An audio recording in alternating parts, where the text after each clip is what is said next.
Hello there and welcome to Fly Tying with Table Rock Trout Unlimited. I'm John Zimmerman. We're going to be tying another pattern with a jig hook. That is just an absolutely super easy pattern and super effective.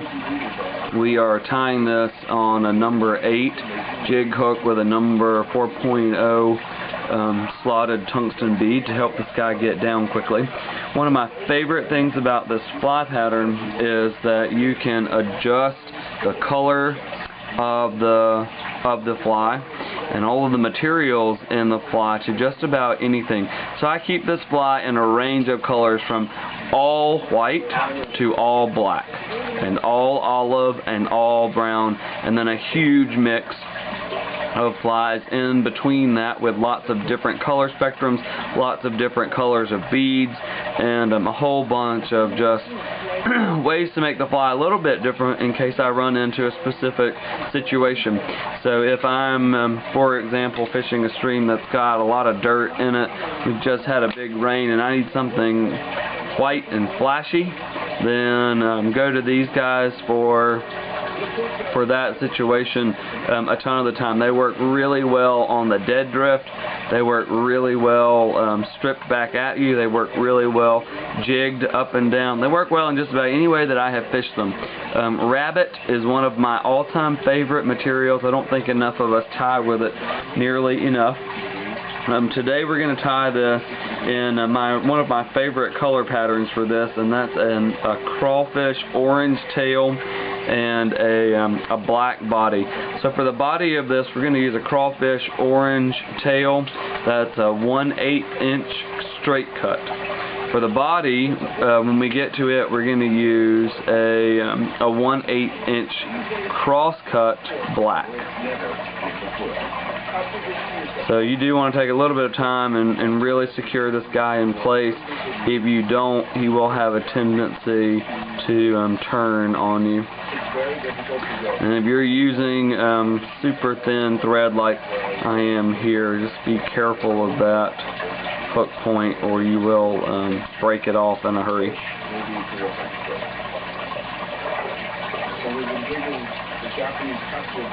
So when you go to adjust the length of the tail, one thing that I would highly encourage you to do is do not just go and clip.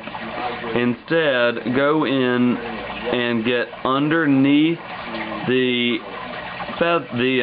hair follicles right where the skin meets those, and that way you'll end up with a tail that's got some extra movement here in the water from those hairs that are coming off the back of that coming off the back. So you definitely want to do that when you cut the tail for this. The next material we're going to use is a piece of black cross-cut rabbit. And about half the time I tie this in, I tie it in wrong and I have to redo it. So we'll see if I get it right here. Go in and lock that down. This is going to have so much bulk to it, I'm not worried at all about a body of a taper. So each time you make a wrap with this, you want to pull these fibers back.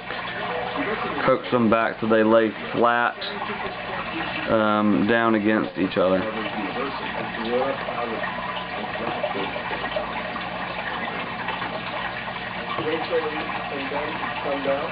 So the tail of this is going to have a ton of movement to it, and the body of it is also going to have a ton of movement because those rabbit hairs, once they're in the water and bouncing around and moving either on a dead drift going through a run or on a slow retrieve or a jig or a jerk or anything else, they're just really going to pulse in the water a lot and be a huge fish attractant.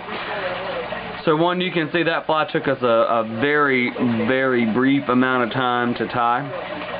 It's super effective in lots of color patterns and color spectrums. And I would encourage you to keep it in a whole bunch of colors to suit very different needs, especially different types of water and water conditions, from super crystal clear where olive and tans work really well, to high, dirty, muddy water when oranges and yellows and whites work really well too.